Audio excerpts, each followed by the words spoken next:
সাগর দত্ত হাসপাতালে ভাঙচুর, কলেজ কাউন্সিলের বৈঠকের সময় হামলা, নিরাপত্তা নিয়ে অধ্যক্ষের সঙ্গে বৈঠক আর সেই সময় হামলা। অধ্যক্ষের সঙ্গে বৈঠকে জুনিয়র চিকিৎসকরা। বিরূপাক্ষ ঘনিষ্ঠদের বিরুদ্ধে হামলার অভিযোগ, একে অপরের বিরুদ্ধে ভাঙচুরের অভিযোগ।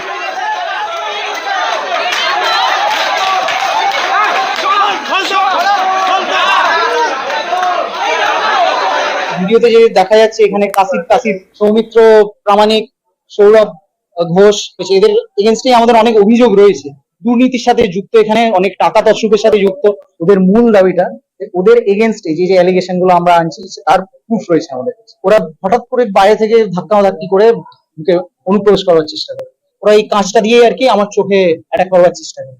যেহেতু এই কাঁচটা ছিল এবং এই যে দেখুন আমার এই যে চশমাটা, আমরা এখানে একজনও বহিরাগত নয়, আমরা প্রত্যেকে আইডি কার্ড বার করে আপনাদের দেখিয়ে দিতে পারবো।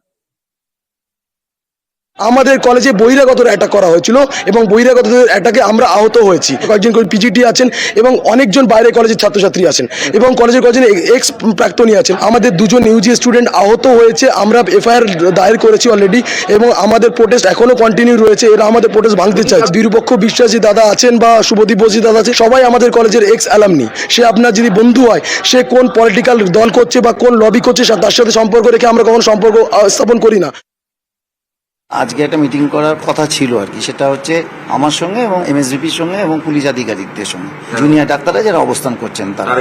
হ্যাঁ, তাদের মিটিং 5:30 নাগাদ হঠাৎ নক করা হয়, দরজা খোলা হলো, তখন একদল লোক ঢুকে যেতে থাকে। মুখ দেখে যেটুখানি 2-1টা স্টুডেন্ট ছিল, আমার ভিতরে যারা ছিল টিচাররা বলেছেন সবাই তাদের স্টুডেন্ট। আচমকা জোর করে ঢুকতে চায়, জোর করে দরজা বন্ধ করে দেওয়া হয়। ছাত্র বলে ও ঘুষির আঘাত খেয়েছে, দেখা গেল কাঁচটা ভেঙে আছে, যে দরজার যে গায়ের কাঁচটা বন্ধ করে দেওয়া হয়। তারপরে ওরা লাথি মারতে শুরু করে দরজা। এটা আমি পুলিশকে ডাকি, পুলিশ চলে আসে 10 মিনিটের মধ্যে, এসে খালি করে দেয় জায়গাটা। শিক্ষক দিবসে এর থেকে আমার পক্ষে আর এর থেকে লজ্জার কিছু নেই। এই লবি বা আজকে এরকম কমপ্লেন অনেক উঠে এসছে, এদের ঘনিষ্ঠ যারা তারা এখনো এখানে অত্যাচার চালাচ্ছে। অনেকদিন ধরেই ভার্বাল কমপ্লেন আসছিল, সেই রিটিন কমপ্লেনের বেসিসে বড়নগর থানা বিরূপাক্ষ বিশ্বাসকে গ্রেপ্তারও করে। আমার কাছে যেগুলো এসছে আমি যতখানি পেরেছি স্টেপ নেওয়ার চেষ্টা করেছি। আমি হায়ার অথরিটিকে জানিয়েছি, ভার্বালি জানিয়েছি, এবার রিটিন জানাবো। স্বাস্থ্য দপ্তর ভার্বালি জানিয়েছি, আমাদের ডিএমই স্যারের সঙ্গে ফোনে কথা হয়েছে।